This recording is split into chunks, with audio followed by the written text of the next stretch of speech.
गुफ्तगू के सिलसिले का आगाज़ करते हैं हारून रशीद साहब। हारून भाई, जो प्रैक्टिस मैच हुआ 4 रोज़ा, वो यहाँ नहीं हुआ जहाँ पर टेस्ट मैच हो रहा है, वो वहाँ Queen's Park Oval Port of Spain Trinidad में हुआ।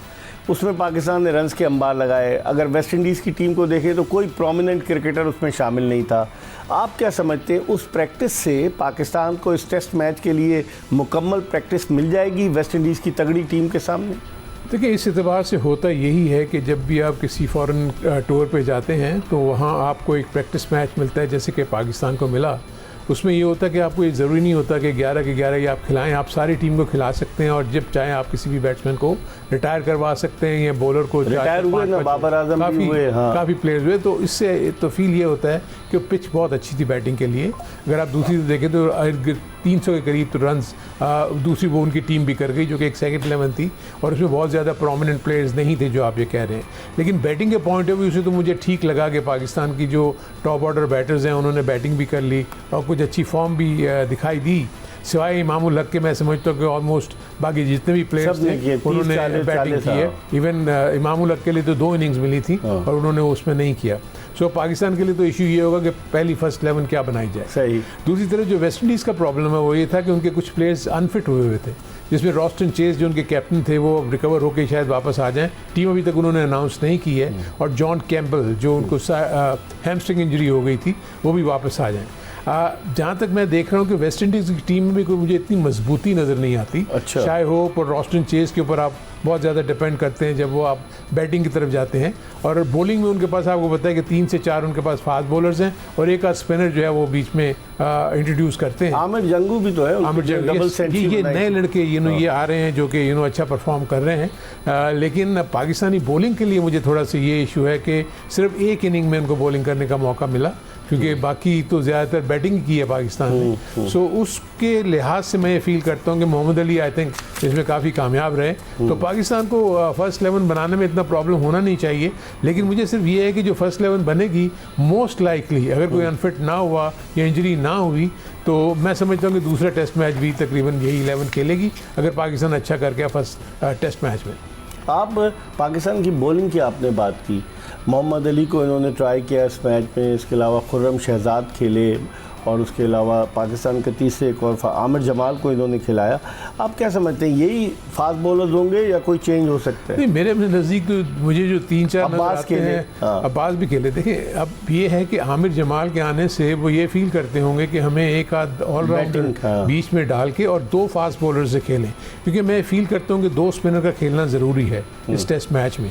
इनके पास एक ही स्पिनर है जो साजिद खान को लेके गए हैं और अली उस्मान जो है जिनका अभी तक कोई भी टेस्ट में यानी इंटरनेशनल लेवल के ऊपर कोई उनकी एक्सपीरियंस नहीं है। सो पाकिस्तान के थिंक टैंक के लिए ये ज़रा इशू होगा।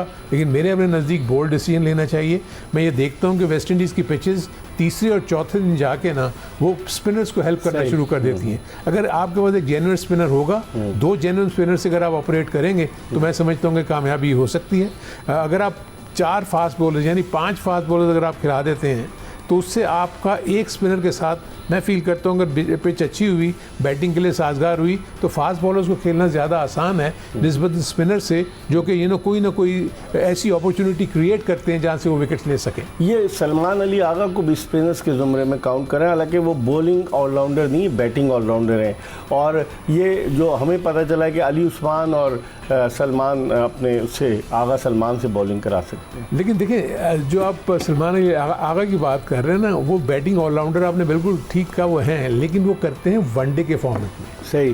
टेस्ट मैचेस में, T20 में, टेस्ट मैचेस में आपको प्रॉपर स्पिनर चाहिए होता है जो वेरिएशंस के साथ बॉलिंग करने वाला हो, फ्लाइट करना जानता हो, आर्म बॉल उसका अच्छा हो। क्योंकि ज़्यादातर अगर आप देखेंगे तो जो सलमान अली आगा हैं वो ज़्यादातर आर्म बॉल ही करते हैं, उनका बॉल सीधा रहता है, स्पिन इतना नहीं होता क्योंकि वो फर्स्ट क्लास क्रिकेट में भी बहुत ज़्यादा बॉलिंग नहीं करते। सो जो स्पिनर है जिसका जो रोल है, जिसने 25 से 30 ओवर 40 ओवर अगर आपने टेस्ट मैच में कराने हैं तो आपको फिर एक प्रॉपर स्पिनर चाहिए।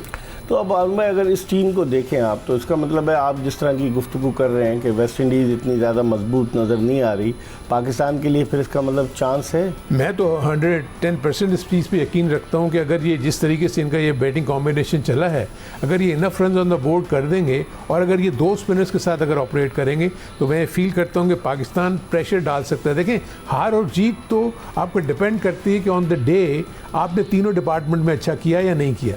बॉलिंग आपको बेहतर करनी पड़ेगी, फील्डिंग आपको बेहतर करनी पड़ेगी, बैटिंग आपको बेहतर करनी पड़ेगी। अगर आपने फील्डिंग में लैप्सेस कर दिए, कैचेस छोड़ दिए, तो फिर आपके चांसेस हो जाते हैं कि आपको जीतने में इम्कान कम हो जाते हैं। लेकिन मैं फील करता हूँ कि दोनों टीमों को सामने रखते हुए मैं किसी को फेवरेट नहीं कह रहा। अच्छा, either team can win this test series. Bowling की अगर बात करें, आप लोगों ने शाहीन शाह अफरीदी को उन्होंने कहा जी रेस्ट करा रहे हैं, वो जाके लंदन प्रीमियर लीग खेलने, तो फिर क्या मतलब दोहरा मयार क्यों है? देखिए, इसमें एक इशू है मिर्ज़ा इकबाल बेग साहब, एक इशू ये है कि आपकी majority of the top players वो टेस्ट क्रिकेट नहीं खेलना चाहते, प्रीफर करते हैं T20। वो प्रेफर करते हैं T20, क्योंकि आप T20 में हार्डली 1-8 महीने के अंदर अंदर आपको बहुत सारा पैसा मिल जाता है।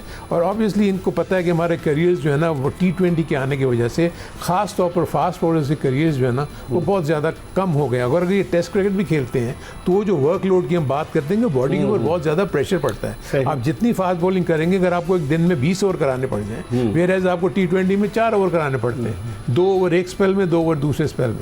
सो बहुत बड़ा ह्यूज फर्क है। तो वो ये समझते हैं कि अपनी हम एनर्जी को सेव करें और हम T20 खेलें, लेकिन इससे पाकिस्तान के फ्यूचर में प्रॉब्लम होगी। और ये सिर्फ हमें ही प्रॉब्लम नहीं हो रही, दीगर टीमों को भी प्रॉब्लम होगी। उनके टॉप के प्लेयर जो है बिल्कुल अपनी प्राइम पे जो है वो रिटायरमेंट का ऐलान करके T20 में चले जाते हैं, क्योंकि उनको पता है कि देखें ना, इवन अगर आप वेस्ट इंडीज़ को भी देखें तो निकोलस पूरन जो है वो रिटायर होकर जा चुके हैं। इसी तरह अगर आपको याद होगा पीछे तो मैकेलम हो गए थे, बहुत सारे प्लेयर, तो इस तरह बहुत सारे प्लेयर, हेनरिक क्लासन जो है वो भी अपनी उसको छोड़ के चले गए। और इस तरह ये प्लेयर्स जो हैं, इसमें जो मैं समझता हूँ कि इंडिया को जो बहुत बड़ा एडवांटेज है वो ये है कि इंडिया ना अपने प्लेयर्स को दूसरी लीग्स के लिए इजाजत नहीं देती, वो इसलिए कि फिजिकली जो है फिट रहते हैं, इतना पैसा उनको उसी लीग में मिल जाता है, IPL में, तो उनको ज़रूरत नहीं जाने की। सो आई विश के पाकिस्तान को देखें ना, आप मजबूरी एक और भी है, अगर पाकिस्तान अपने प्लेयर्स को दूसरी लीग्स में जाने की इजाज़त नहीं देगा तो दूसरे बोर्ड भी अपने प्लेयर्स को PSL में आने की इजाज़त नहीं देंगे। ये एक बहुत बड़ा जो इशू है जो पाकिस्तान क्रिकेट बोर्ड को फेस करना पड़ता है, इसलिए इनको अपने प्लेयर्स को इजाज़त देनी पड़ती है कि आप जाएं, अदरवाइज हमारी जो PSL है वो इफेक्ट होगी। लेकिन ज़्यादातर फ्रेंचाइज तो इंडियन ओनर है भाई, अगर आप देखें तो वो अपने लड़के रखते हैं ज़्यादातर अपनी मर्जी के। ये तो मैं उनकी बात कर रहा हूँ कि जो फॉर इंस्टेंस ऐसी लीग्स हैं जैसे इंडिया कैरेबियन प्रीमियर लीग है, कैरेबियन लीग में 2 से 3 हैं, वहाँ पाकिस्तानी जाते हैं।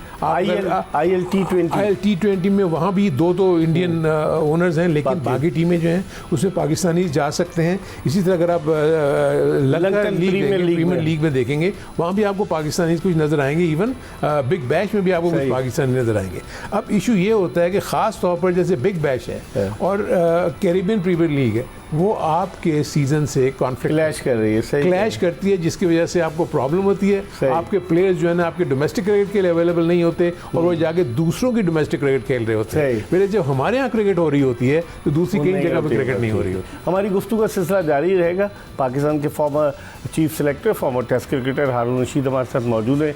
ब्रेक के बाद वापस आएंगे, डोमेस्टिक की भी बात करेंगे कि पाकिस्तान क्रिकेट बोर्ड ने डोमेस्टिक का शेड्यूल जारी कर दिया है और सारी उन्होंने बताया कि कौन सा टूर्नामेंट कब होगा, और इसके अलावा और भी दीगर उमूर हैं। क्रिकेट में कंट्रोवर्सीज भी हो रही हैं। जेसन गिलेस्पी ने डेमियन फ्लेमिंग के साथ बैठकर एक पॉडकास्ट किया, उसमें बड़ा उन्होंने तनकीद का हदफ बनाया आकिब जावेद को। इन दोनों के दरमियान लगता है कि सर्द जंग जो जारी, इस पर